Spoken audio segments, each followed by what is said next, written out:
My childhood bedroom is all blue and gold. It's been like that since I can remember. I think that really kind of just shows that I've always wanted to come here. I've been a fan my whole life, and when I do say I was a diehard fan, I mean that stands pretty true. I'm from Moundsville, West Virginia. I'm known for the Grave Creek Mound and the penitentiary where I live about a block away. It's a very quiet town. I guess you could say everyone kind of knows everyone. I don't think we lock our door when we leave. I had a lot of kids that lived by me, so I grew up with my friends, being able to play outside all day. But overall, Moundsville is a pretty, a quiet, a nice town. He was a very determined kid, very headstrong. So his work ethic has always been there. He's just, he knows what he wants, and he works really, really hard to get it. He did that as a kid. I always tell people Chase is the toughest, sweetest kid you'll ever get to meet. On the basketball court, he's aggressive, he's tough. Off the court, he is the sweetest, most caring person you'll ever get to know. WVU has always been his dream. From the time he was 2, 3, 4 years old, I was taking him to games, football and basketball. So he grew up with it. When he was in the 7th, 8th grade, I can remember leaving a game over there and him sitting in the car saying that, oh, I would love to play in that Coliseum. And I remember laying in my bed until late that night, and I couldn't sleep because all I could think about is wanting to play there more than anything ever. And I don't even think my parents know that story, but I remember almost like in tears because I just wanted to play there more than anything.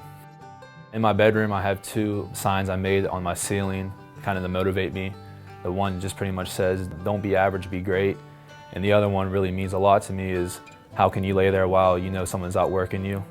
My dad always said, if you're not working, someone else is, and when you meet them, they will win. So I always kind of kept that in the back of my mind. It wasn't like he woke up one day and thought, I'm going to get to be a Mountaineer. He knew he had to work really hard to be a Mountaineer. And there were times, he has to go to school, he has to be in class at about 7:30. He would be up at 5:30. You would hear noise out in the hallway, and it would be Chase with his bag going down the steps off to the gym. I kind of told them, and I think they kind of knew that I wanted to continue to play basketball in college around 6th or 7th grade, so I started taking it more serious. The first time I got contacted by WVU was after my sophomore year, so during that summer. They invited me to their elite camp, and he said, let's make him a Mountaineer. It was quiet for a while because I was like in shock, to be completely honest. And my mom was like, Chase, do you have anything you want to say? And I was like, yeah, I like to verbally commit. And the coaches are like, Chase, you can think about it if you want. We're not going to hold it against you. I'm like, no, I really want to verbally commit right now. I'd like to become a Mountaineer. And after that, it was history.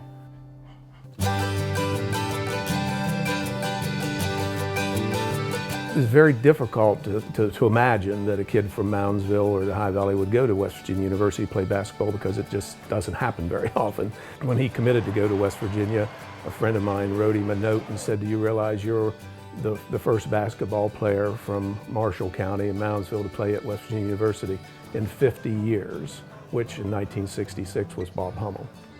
He wants everybody to be proud of him, not just us. Like, he wants to represent the state. He wants everybody in the state to know that, this boy from Moundsville, West Virginia means business.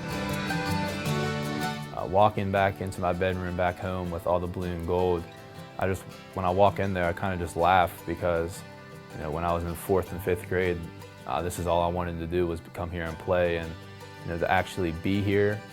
Sometimes I forget that I'm, a Mountaineer, and because with all the hard work and all the schooling, you kind of don't get time to sit back and really appreciate everything. So when I do get to go home and go into that bedroom, I kind of just sit there and I'm like, wow, this is really happening, and I'm really living my dream.